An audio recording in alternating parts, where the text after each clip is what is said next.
السلام علیکم ورحمۃ اللہ وبرکاتہ۔ سامعین اچھے ہوں گے آپ۔ آج کی مجلس میں ان چیزوں کا ذکر کرنا چاہتے ہیں جس کی وجہ سے روزہ ٹوٹ جاتا ہے، یعنی مفسد صوم۔ مفسد صوم میں شریعت میں دو طرح کے ہیں۔ ایک وہ جس کی وجہ سے صرف قضا لازم ہوتا ہے، یعنی اگر وہ اس کی وجہ سے روزہ ٹوٹ جائے تو صرف ایک روزہ قضا کر لینے سے کافی ہو جاتا ہے، اور اس کی دوسری صورت یہ ہے کہ قضا کے ساتھ کفارہ بھی ادا کرنا پڑتا ہے۔ آج صرف ان چیزوں کا ذکر کرنا چاہتے ہیں جس کی وجہ سے قضا لازم ہوتا ہے، اور اگر اس کو شمار کیا جائے تو ہم نے کوشش کی ہے اس کو شمار کرنے کی، تو وہ 19 ہے، اور یہ کوئی ضروری نہیں ہے کہ 19 ہی ہو، یہ اس سے زیادہ کا بھی امکان ہے۔ بہرحال سب سے پہلی چیز اگربتی کے دھواں کا یا پانی یا کسی اور چیز کے دوا کے بھاپ کا ناک یا منہ میں داخل ہو جانا، اس کی وجہ سے روزہ ٹوٹ جاتا ہے۔ صرف قضا لازم ہوتا ہے، کفارہ نہیں۔ دوا یا بھاپ کا بھپارا لینا یا دمہ اگر کسی کو ہو جائے تو دمہ میں جو وہ ایک چیز سونگھتے ہیں جس کو غالباً انہیرل کہا جاتا ہے، اس کے استعمال سے بھی روزہ ٹوٹ جاتا ہے اور ایک ہی روزہ قضا کرنا پڑتا ہے۔ اس طرح سے اگر کسی کو شدید درد ہو اور درد کی وجہ سے وہ کیپسول وغیرہ کھا لے تو اس سے بھی روزہ ٹوٹ جاتا ہے اور صرف قضا لازم ہوتا ہے۔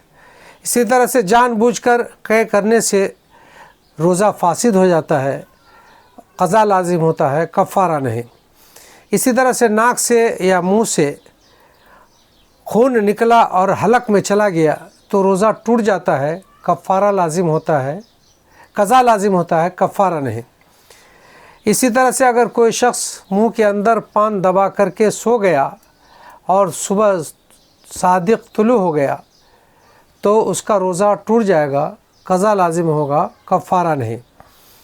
کلی کرتے وقت حلق میں پانی چلا گیا تو اس سے بھی روزہ ٹوٹ جاتا ہے، کفارہ لازم نہیں ہوتا، صرف قضا لازم ہوتا ہے۔ ناک اور کان میں تیل یا دوا ڈالنے، ناک اور کان میں تیل یا دوا ڈالنے، اسی طرح سے حقنہ لگانے، یعنی اگر کسی کو پیخانہ ہونے میں تکلیف ہو تو اس میں دوا یا بتی وغیرہ پیخانے کے راستے میں ڈالتے ہیں، اس کو انیما بھی کہتے ہیں۔ ان سبوں کا حکم ایک ہے، اس سے روزہ ٹوٹ جاتا ہے، صرف قضا لازم ہوتا ہے، کفارہ نہیں۔ اسی طرح سے کوئی شخص غلطی سے روزہ توڑ دے یا کوئی شخص کسی کو دھمکا کر روزہ توڑا دے تو اس سے بھی کفارہ لازم نہیں ہوتا، صرف قضا لازم ہوتا ہے۔ پتھر کی کنکری یا لکڑی کا ٹکڑا یا مٹی، یعنی وہ چیز جسے عام طور سے نہیں کھایا جاتا، اس کو اگر کوئی شخص کھا لے تو اس کی وجہ سے روزہ ٹوٹ جاتا ہے، قضا لازم ہوتا ہے، کفارہ نہیں۔ دانت اور مسورے کا خون نکلا اور نکل کر اندر میں چلا گیا، حلق میں چلا گیا تو قضا لازم ہوگا، کفارہ نہیں۔ اسی طرح سے حقہ، بیڑی، سگریٹ پینے سے روزہ فاسد ہو جاتا ہے، یعنی روزہ ٹوٹ جاتا ہے، قضا لازم ہوتا ہے، کفارہ نہیں۔ اسی طرح سے اگر کسی شخص نے اپنے بیوی کے ساتھ بوس و کنار کیا اور اس کی وجہ سے اس کو غسل کی ضرورت ہو گئی، یعنی منی خارج ہو گیا جسے انزال کہتے ہیں، تو روزہ ٹوٹ جاتا ہے، قضا لازم ہوگا، کفارہ نہیں۔ اسی طرح سے اگر کوئی شخص دن میں سویا روزہ دار اور اسے احتلام ہو گیا، احتلام کی وجہ سے روزہ ٹوٹتا نہیں، لیکن اس نے سمجھا کہ روزہ شاید میرا ٹوٹ گیا اور اب وہ کھا لیا، اب کھانے کی وجہ سے اس کا روزہ ٹوٹ گیا اور اسے قضا کرنا ہوگا، اس پر کفارہ لازم نہیں ہوگا۔ اسی طرح سے سخت بیماری کی وجہ سے روزہ توڑ دیا تو روزہ توڑنے کی وجہ سے اسے قضا لازم ہوگا، کفارہ نہیں۔ کسی نے قصداً روزہ توڑا، کھا لیا کچھ، روزہ توڑا اور وہ بیمار ہو گیا تو اب روزہ اس کے اوپر روزہ تو ٹوٹ ہی گیا، کفارہ لازم نہیں ہوگا، صرف قضا لازم ہوگا۔ اسی طرح سے اگر کوئی شخص مرد اپنی بیوی کے ساتھ اور بیوی بھی گویا روزے سے ہو یا کسی اور کے ساتھ زبردستی اس کے ساتھ ہم بستری کر لے تو اس مرد پر قضا اور کفارہ دونوں لازم ہوگا، لیکن اس عورت پر صرف قضا لازم ہوگا، کفارہ نہیں۔